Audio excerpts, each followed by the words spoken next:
Today we will discuss the transfusion practices and complications related to transfusion of blood and blood products. What are the basic objectives of this course? The basic objective is to understand what is the early resuscitation of a bleeding patient, rational use of blood and blood products because we use them extensively in the critical care environment, detection and management of various transfusion reactions that can occur after the blood products, how to manage an ongoing blood loss and blood transfusion in stable anemic patients. We start with a case scenario.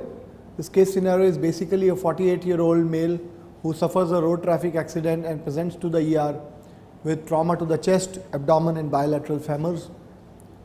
As an intensivist on duty, you are called to assess the patient from the ICU.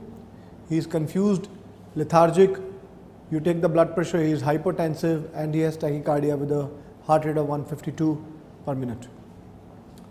So, as an intensivist, the first thing that you need to see is your clinical impression about the patient and how you can manage. So, there is a clinical way of assessing the blood loss in trauma patients as you are dealing with the hemorrhagic shock secondary to polytrauma and blood loss, and you have to quantify the blood loss, and there are ways to quantify.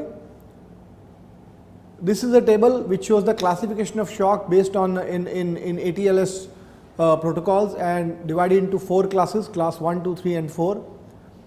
Depending on the blood loss, the pulse rate, the blood pressure, the capillary refill time, the respiratory rate, urine output and mental status, we divide the patient from class to class 4.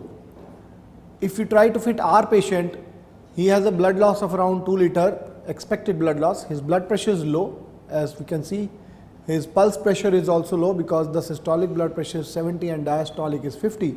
So, it is a narrow pulse pressure, capillary refill is decreased. Our patient is tachypneic, if his respiratory rate is more than 35, you put them under class 4. Why this classification is important is because this classification helps us in deciding the fluid displacement strategy. In patients who are class 1, class 2, the fluid replacement is basically with crystalloids. Patients in class 3 and 4 will require crystalloids along with blood transfusion. So, that is because the management changes according to the class of the patients.